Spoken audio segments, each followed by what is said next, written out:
Solace. A hummingbird hovers in air between droplets of rain, showers in a single stream. The storm, a wholeness broken into sparkling strands, into globules cracked like clear casks over the bird's jewel-toned crown, splashes silver.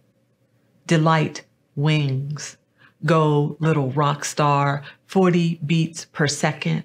Tick-tock, but stillness. Suspense. A hummingbird breaks the day. Suspense sustains. Slow me then. In rarefaction, you moved into rain between black and green where lift resides. The life reorient, dwelling, come to singing, buzzing. A crow knows what it knows. We are made giddy, delayed.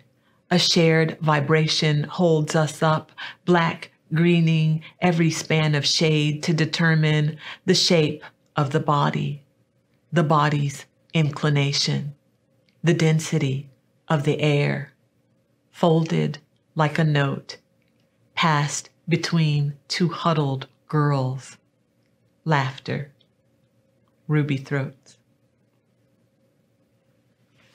I write a lot from science, and one of my obsessions is roaming fragments, and another is thinking about identity and particularly about gene expression.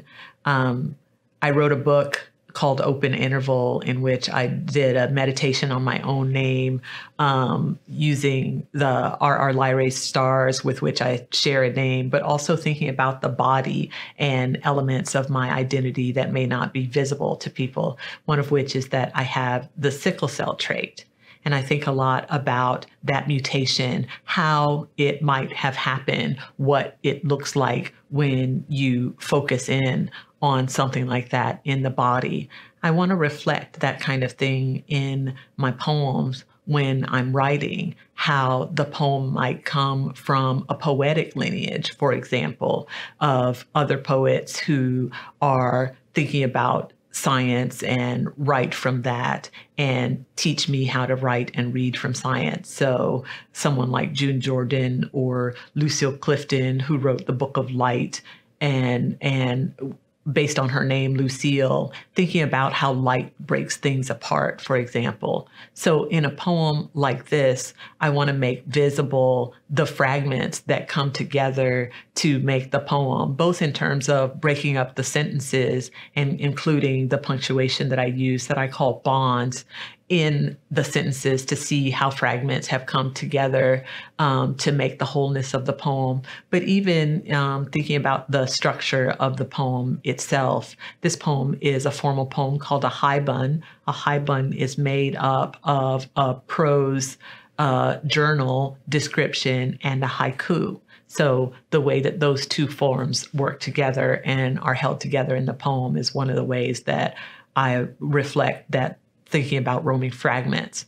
When I think about poetic lineage, you can find things like the italicized lines, the life reorient, and every span of shade are taken from a long poem called In Memoriam by Tennyson. And Tennyson in that poem is thinking himself about, in part, science and faith and the tensions between and how they work. And so that's one of the things that I wanted to share, but also to think about how the poem is in part thinking about lift, and the equation for the lift equation is hidden, or maybe not so hidden, depending on who's the reader. If a scientist is reading the poem, maybe it's quite visible, but the lift equation, pieces of it are also included in the poem. So that the poem is revealing its own materials as you read it down the page.